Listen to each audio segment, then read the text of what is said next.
So somebody asked me a very good question. What is the difference between Jupiter and Rahu? They seem to be very similar. Many times, YouTube astrologers they say both are very similar actually, and they even though they are extremely opposites, they are counter opposites, but they can be a very similar. Well, actually, what happens is they are not very similar, although they apparently seem to. But if you just see things from an external perspective, they might look very similar sometimes. So, for example, Rahu represents pleasure, quick pleasure that you get, and Jupiter represents long lasting happiness.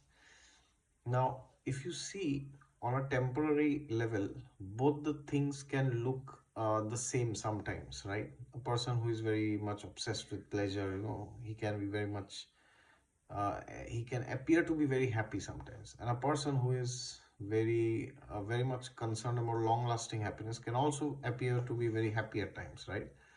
But there's a big difference in the level of happiness in the tattva. Basically, the difference is primarily in the tattva is like what kind of happiness is it, right?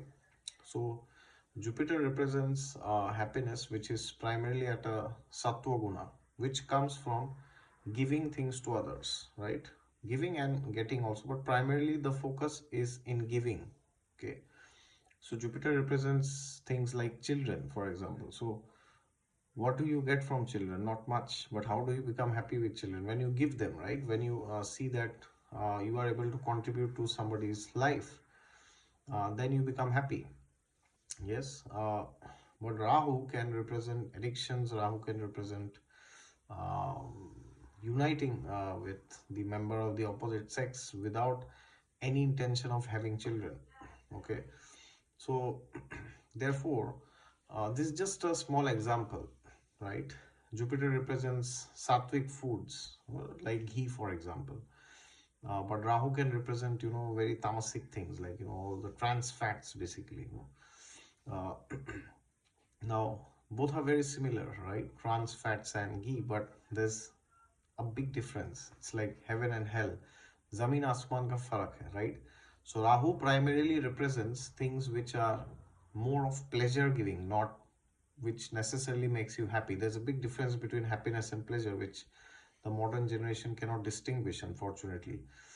And even if you talk of happiness or pleasure, Rahu represents those things which make you happy at a tamasic or at a rajasic level, mode of ignorance and mode of passion. And Guru represents those things which make you happy in the mode of goodness, sattva. And when it is taken to a spiritual level, it can show Vishuddha sattva also. All right.